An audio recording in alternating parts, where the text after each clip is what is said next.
Bonjour à tous et à toutes, je suis ravie de vous retrouver aujourd'hui en vidéo pour mon dernier point lecture pour le mois de septembre. Aujourd'hui j'ai du coup 4 livres et un graphique à vous présenter. Je m'excuse pour cette voix un petit peu hasardeuse, mais je reviens des Imaginales et voilà. Du coup pour aujourd'hui je vous parlerai tout d'abord de ma lecture de La Team Collège par Delphine Pessin.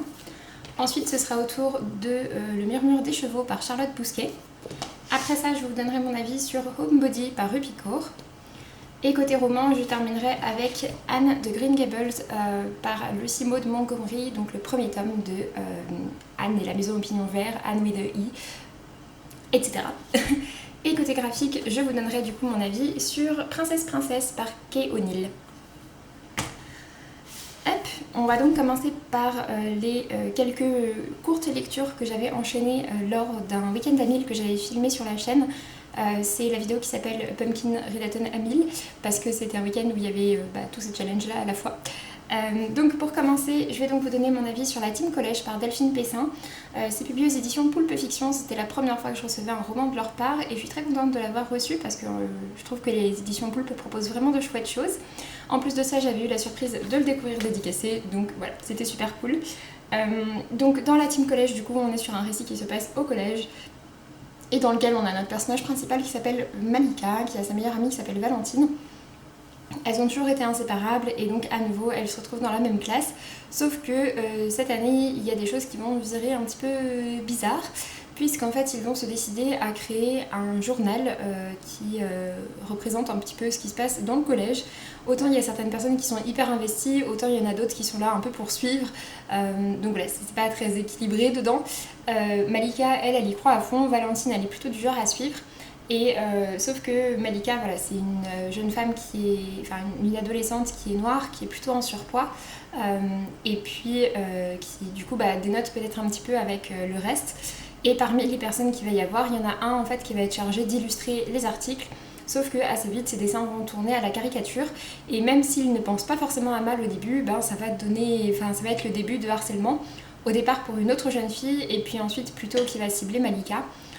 Et du coup, toute la question, ça va être de savoir comment est-ce qu'on fait quand c'est ça et voilà, et qu'est-ce que ça donne ensuite. Parce qu'en fait, Malika, au départ, elle va défendre l'autre fille et puis finalement, ça va un peu se retourner contre elle.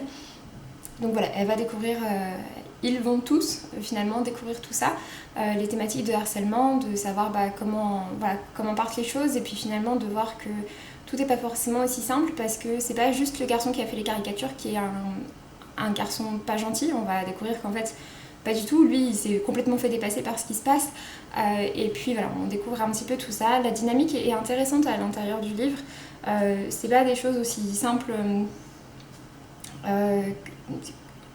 que ça, c'est pas un enfant, les harceleurs dans cette histoire de manière générale ne sont pas des enfants méchants et sadiques, c'est un petit peu plus expliqué que ça, et même si ça s'explique pas, après c'est pas du harcèlement non plus extrêmement fort et ça reste un livre qui est globalement assez positif, qui se termine plutôt bien, qui montre vraiment des messages positifs par rapport au harcèlement. Donc voilà, c'est pas du tout le livre le plus dur sur le harcèlement que j'ai pu lire, mais pour commencer à l'aborder avec des jeunes lecteurs, je pense, dès l'entrée au collège, voire en fin de primaire, je pense que ça peut être pas mal parce que finalement c'est un texte qui parle du harcèlement sans que ce soit trop difficile et qui montre des choses qui sont possibles, qui prônent pas mal l'entraide, voilà, donc ça parle de tout ça. En plus de ça, finalement on va aussi parler d'estime de soi et on frôle un petit peu la thématique des TCA. Alors le lisez pas pour la thématique des TCA, mais c'est quand même un petit peu frôlé et je trouve ça assez intéressant. Donc voilà, du coup celui-ci je lui ai mis la note de 17/20. Je trouve que pour le public cible, je pense qu'il vise, etc. Je trouve qu'il est vraiment bien fait, et que du coup c'est plutôt une réussite. Ensuite, j'ai donc lu Le Murmure des Chevaux par Charlotte Bousquet. Celui-ci aussi, c'est un service presse. C'est les deux seuls services presse de cette vidéo. Donc celui-ci est sorti aux éditions Scrineo. Il y a un autre livre qui est sorti en même temps qui s'appelle Âme libre, qui malheureusement s'est perdu par la poste. Et donc du coup, dans cette nouvelle collection, Charlotte Bousquet explore un petit peu les relations entre l'humain et l'animal. donc pour celui-ci à travers les chevaux, pour âme libre à travers les félins.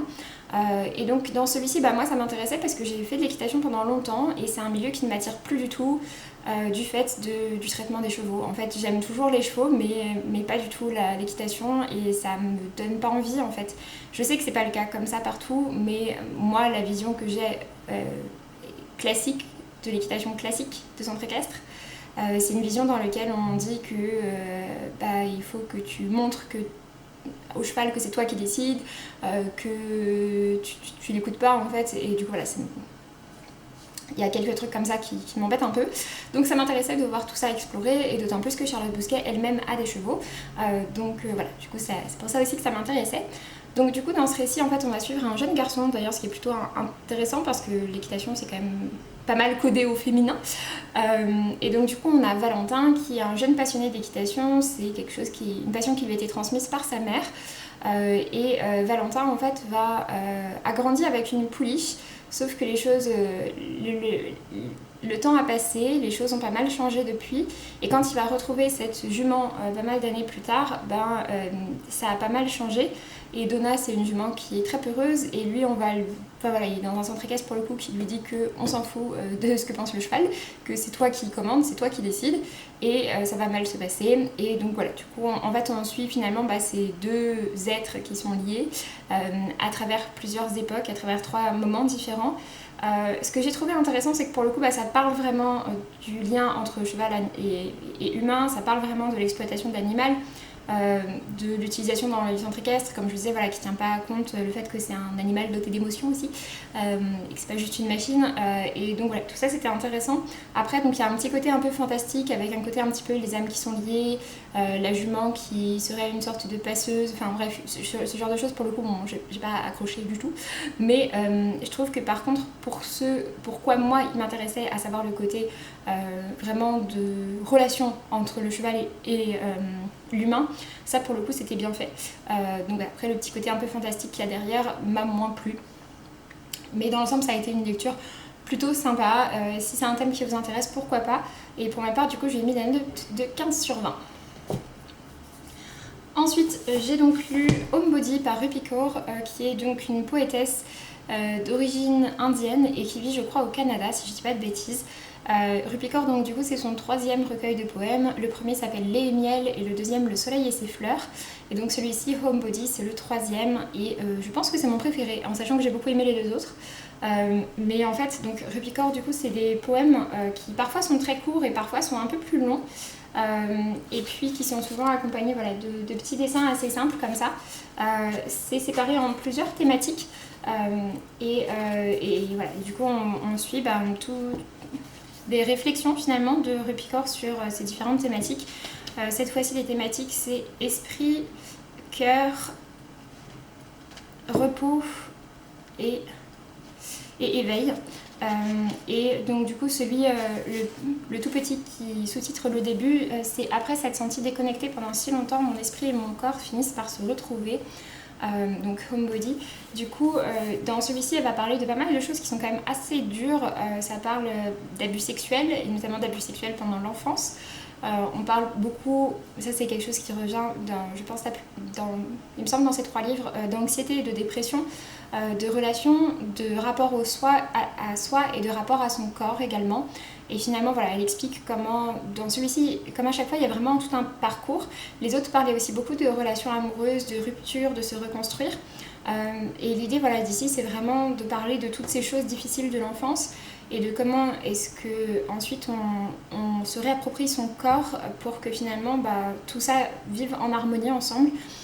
C'est vraiment intéressant, et je trouve que Rupi Kaur a toujours des mots qui sont très très justes pour décrire des choses de manière très simple et avec peu de mots. Ça parle pas forcément à tout le monde parce que comme vous l'avez vu c'est des textes qui sont assez simples, mais moi je sais pas, ça me parle complètement à chaque fois, et je trouve ça toujours aussi réussi. Donc voilà, n'hésitez pas si jamais vous avez envie de découvrir Rupi Kaur. En plus ces 2 précédents sont disponibles en poche, donc voilà, ça peut être une bonne occasion également de la découvrir. Et donc pour ma part j'ai mis la note de 19/20 à ce récit-là, enfin à ce recueil-là. et en sachant que je ne lis absolument pas du tout de poésie, hein. C'est-à-dire que le dernier recueil de poésie que j'avais lu avant celui-ci, ben, je pense que c'était Le Soleil et ses fleurs, donc le précédent Tropicor, donc globalement je lis à peu près qu'elle en poésie. Donc voilà, mais vraiment très chouette, j'aime beaucoup son travail et si ça vous intéresse, n'hésitez pas à le découvrir. Et du coup, pour terminer sur les romans, c'est pas vraiment un roman le précédent, je vais donc vous parler de Anne de Green Gables par Lucie Maud Montgomery aux éditions Toussaint Louverture. Et donc on est sur cette très chouette édition, hein. Et je comprends le succès de ces romans parce que vraiment c'était super cool.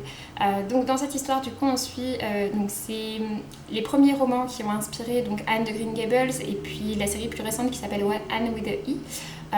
Et donc pour ma part j'ai vu aucune de ces deux séries, donc du coup je partais complètement novice là-dedans. Du coup je vais vous raconter l'histoire comme à quelqu'un qui ne connaîtrait pas l'histoire. Donc on suit l'histoire de Anne avec un E à la fin effectivement qui est une orpheline au Canada qui a grandi dans une maison, enfin dans un orphelinat et en fait on va avoir une famille de l'île du Prince Édouard, je sais plus comment ça s'appelle, qui en fait, c'est un frère et une sœur qui sont assez âgés, qui vivent ensemble et qui décident en fait d'adopter un orphelin pour les aider notamment à la ferme, sauf que la dame qui va chercher une orpheline ou un orphelin, je sais plus pour elle, a pas très bien compris et leur ramène Anne, qui est donc une fille. Et au début ils sont un peu embêtés parce qu'ils se disent que bah non, c'est pas ce qu'ils avaient prévu, etc. Sauf que finalement Anne est tellement attachante qu'ils vont décider de l'adopter et du coup Anne va trouver une nouvelle famille auprès d'eux et c'était super mignon. Anne, c'est une enfant qui parle énormément, qui n'arrête pas de parler, qui est très maladroite, qui fait des gaffes tout le temps et qui en même temps est terriblement attachante, qui parle très bien et qui aime parler en fait avec des grands mots, être un peu grandiloquente et c'est hyper chouette. Et donc dans ce premier tome du coup on suit Anne de son arrivée alors qu'elle est encore une enfant jusqu'à ce qu'elle passe l'équivalent de son bac et qu'elle commence le tout début, je sais pas, de la prépa. Alors je crois qu'au Canada en fait c'est différent parce que il y a en gros le lycée qui s'arrêterait à l'équivalent de notre seconde et ensuite il y a 1 ou 2 ans pour les gens qui veulent continuer à faire des études après. Donc c'est pas vraiment une prépa, c'est pas vraiment la suite du lycée, c'est un mélange des deux. Et donc du coup voilà, on suit Anne jusqu'à cette période-là en gros et c'était super cool, on la suit dans toutes ses amitiés, dans tout son quotidien. Elle vit dans une île du Canada qui est assez sauvage, dans laquelle la nature est très présente et puis donc on a toutes ces relations avec les autres personnes autour. C'est hyper attachant, c'est un récit qui parle de choses assez simples finalement mais c'est tellement attachant et puis Anne, Anne c'est un personnage qui a une saveur toute particulière. Donc j'ai hâte de voir la suite, j'ai déjà commandé le tome 2 et puis j'ai hâte de le lire. Je sais pas si je verrai la série ensuite, faut que je vois combien d'épisodes il y a parce que j'aime pas les séries hyper longues mais voilà, en tout cas une chouette découverte et puis un très chouette objet livre. Donc voilà pour cette lecture. Et puis du coup pour terminer j'ai donc lu Princesse par Kay O'Neill qui est donc sa première bande dessinée. Alors j'aime un peu moins le style de cette bande dessinée là que ses suivantes parce que il y a des traits noirs en fait autour des dessins. C'est un truc bête mais c'est pas le cas en fait dans ces autres récits. Dans ces autres récits il n'y a que les couleurs pastel, souvent pastel et puis il n'y a pas de traits noirs en fait qui entourent tous les dessins. Mais du coup dans ce récit-là on suit l'histoire de 2 princesses et de celle-ci donc qui vit du coup enfermée dans son château et de celle-ci qui va décider à la sauver en montant non pas sur son vailleux destrier blanc mais sur sa licorne qui mange des cookies. Et donc voilà, elle part du coup sauver cette princesse. Le seul bémol que j'ai à faire à cette histoire c'est que je l'ai lu en moins de 10 minutes donc voilà. C'est pas une histoire très détaillée et j'aurais aimé que ce soit un petit peu plus mais c'était très chouette et c'est tout mignon et les dessins sont sympas et voilà, ça manque un petit peu de plus pour moi. Ça revisite vraiment tous les clichés avec du coup le sauveur sur son cheval, la princesse dans la tour, la méchante qui l'enferme, enfin toutes ces choses mais pour en parler de manière différente et puis du coup avec ces 2 princesses donc voilà, c'était sympa. L'univers est très déjanté et très coloré. C'est pas mon préféré, je préfère ces ouvrages plus récents aussi bien dans le style que dans le propos. En plus ils sont un petit peu plus longs donc c'est des histoires qui sont un petit peu plus complètes entre guillemets. C'est une histoire entière mais voilà, c'est des histoires qui sont un petit peu plus étoffées. Mais en tout cas c'était quand même très sympa et je suis très contente de l'avoir enfin découvert. Et donc celui-ci je lui ai mis la note de 17 sur 20. Comme d'ailleurs à Anne de Green Gables, je vous l'ai pas dit. Et voilà, du coup j'espère que cette vidéo vous aura plu, j'espère que je vous aurai donné envie de découvrir certains de ces titres. Et puis donc pour ma part je vous laisse et je vous dis à très bientôt pour une prochaine vidéo. Salut!